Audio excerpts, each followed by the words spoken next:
Hi guys, welcome back to the Wolf Den. Today what my plan is to start working on some of that beautiful Polish walnut that I got my hands on. I think this is the piece that I'm going to go for first. I don't want to use the large pieces and have them warp and twist on me. What we're looking at is still around 17 to 18% moisture content, which is not terrible for turning a bowl, but I don't want it to warp too much. I don't mind a little bit of movement because I think it adds character to the bowl. I'm not planning on storing it in shavings and then returning it later. I'm planning on letting it do what it wants to do. That being said, about 2 weeks ago now, I turned out one of the small chunks that I got off it, and I finished the outside with a little bit of walnut oil and I left the inside raw. It's turned at different thicknesses all the way through, and in the 2 weeks that it's been sitting in the workshop it hasn't moved at all. The tenon is still round and the opening is still round. So I think, to be honest, over 2 weeks, if it was going to move or crack, it would have done so by now. And then a week ago, I turned a second piece of it into a small beaker, and that has also stayed unmoved. I also, from that, purposefully snicked off the top piece, just as a very thin, flexible piece, and that has also stayed perfectly round without moving. Again, different thicknesses, you can see light through part of it and other part not. So if it was going to move, if it was going to crack and split, I think it would have done by now. So yeah, I'm thinking it's time to turn out a bowl of this walnut. Let's get about it.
So it's a heavy old piece of wood. It's now mounted on the faceplate, 6-inch faceplate, and we lost one screw in the process. I think I have to get some different screws. I'm pretty sure I'm possibly using drywall screws or something like that, and shouldn't be. They're generally not good for this. Anyway, let's rough it. We're going to be turning off board because it is slightly too big. I have 12-inch swing and this is about 11 inches across, and with all the corners and everything, it's not well rounded. It's not going to spin so easily just now, but we'll turn it off board, we'll rough it round, and then once it's round we'll definitely be able to bring it back over the bedways and carry on from there. So let's get our tool rest extension and we'll carry on.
As you can see, I've left it quite broad. I don't know if oblique is the right word, but we've left a lot of meat on the bowl. And you know, that's for a few reasons. One of them is because I want to keep this piece of bark. There's another one on the other side. It's not quite as big, but I really like a little bit of bark on a piece, especially as this is so angular, while the rest of the bowl is so rounded or smooth. And then you have this piece of bark, and it looks really nice, and you've got all of these different layers. Because it's walnut, you've got all of these different layers of bark, and from the way it's cut, they've all rounded each other over, and I think it looks really nice. And because this tree was felled somewhere in the middle of winter, it's got a good chance that the bark will stay on there, will at least cling on for a good while, because it was harvested in the winter. Another reason is just there's so much colouring, and I think it's also started to spalt as well. There's a few darker patches which are not that of walnut, and you can see where some of it's just sort of splashed off the main part of the heartwood. And the heartwood on this looks so interesting that I wanted to keep as much of it as possible. The inside is going to have the heartwood as well, and also that the heartwood is more on one side than it is on the other, which is something else I really liked about this blank. I'm keen to see what the big boy behind me is going to turn out like, because that is a crotch piece, and I think that's going to look absolutely perfect with the two pieces coming off, and it's going to have a similar sort of shape. I want as much bowl as possible on the big boy, because that's going to be a fruit bowl for a friend of mine, and he wants a big fruit bowl, so we can do this. But as for this, we're pretty much, I think, at the point we're going to finish sanding it, get some sanding sealer on there, get some walnut oil. And this is something else that I've been going over in my mind. I'm not sure whether to use sanding sealer, because the sanding sealer I have is shellac based, and you can see it's got quite a strong colour to it, and I think that's probably going to change the colour of the wood a little bit. I'm also considering not using any sanding wax, just because I don't want anything to change the colour of the wood. I want this sort of vibrant white versus brown. So I'm gonna sand it up to 400 grit, and then I'm gonna use the Niweb pads to take it up to around 1000. At least I think that's what the Niweb rating is. And then I'm gonna give it a coat of walnut oil just by itself, see what it looks like. If I feel that it needs to go back and be re-sanded, or if it needs some sanding wax just to give it that little bit of extra something, then maybe we can go back a stage. We can just sand off the oil and go back a stage, but I don't think it's going to be necessary. I think we can just go straight for the walnut oil, get it right in there. And it's walnut, it's big, it's chunky, it's like farmhouse style, kind of rustic, especially with that bit of bark on both sides. So I think sanding and oiling is going to be the way forward. So let's see how we get. Yep, let's give it a go.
Well,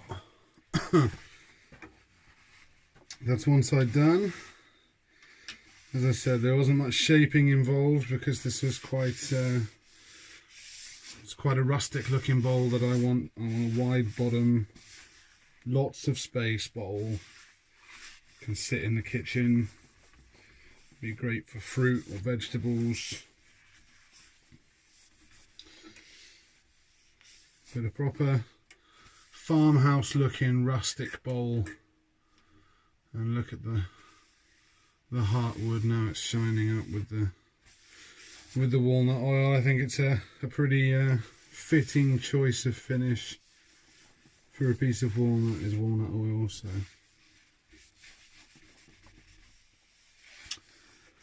I think that looks rather nice. Beautiful piece of wood. Certainly hope that I'm doing it some justice with this. Anyway, got a couple of cracks in the end grain here. I'm wondering if they're going to continue. Maybe we should sort that out with a little bit of CA glue.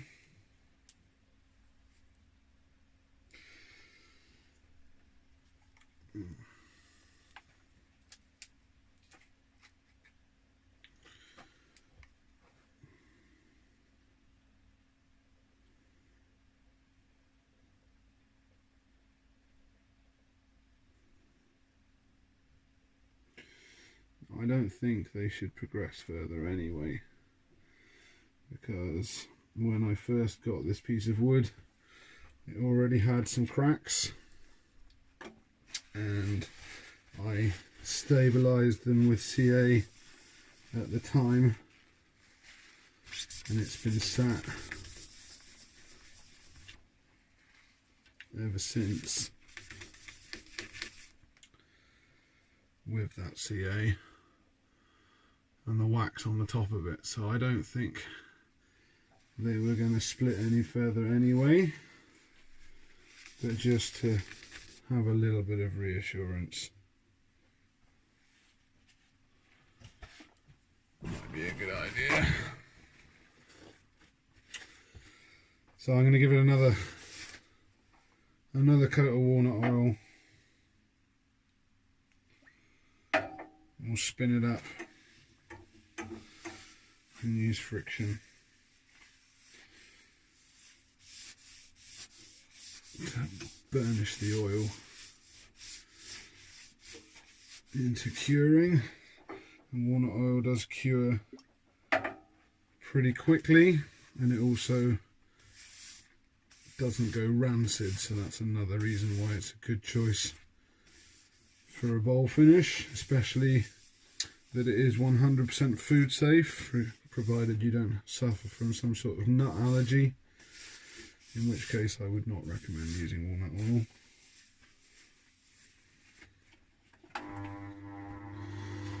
And give it a spin, give it some speed. It's a hefty piece of wood, you can see it's taken the lathe a little bit of time to spin up.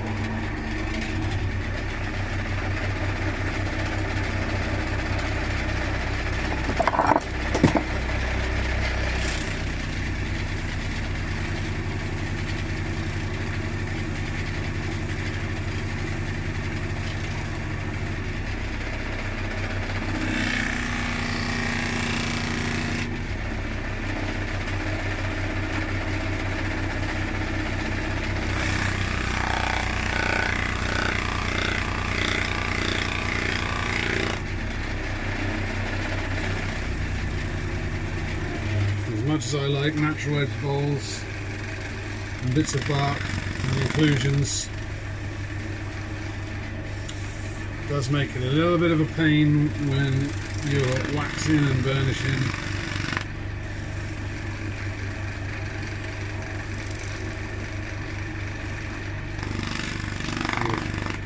You're trying to polish air in some places, and that's also another reason why I didn't want to use things like waxes sanding wax and stuff, because as it's spinning, the sanding wax is just going to get into all of these grooves, and then it's just a bit of a nightmare, because you have to stand there with a pick or a pencil or a screwdriver or something and just dig all of this gunk out. And in fairness, there's just no need for it with this bowl. What a lovely figure. Okay, so all that remains is I'm going to have to change the chuck jaws again, because we're back on small jaws. I've made the mortise for the big jaws, because again it's a big old piece of wood. I don't want it to go flying. Rather have the big boy jaws on there, power grip jaws. So switch over the jaws, flip it round and hog the whole thing out.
Well, there we go, guys. It's the first bowl turned from our beautiful Polish walnut, and as you can see, I think it's come out rather nice. Like I was saying before, the sapwood and the heartwood not fully symmetrical, which I really like.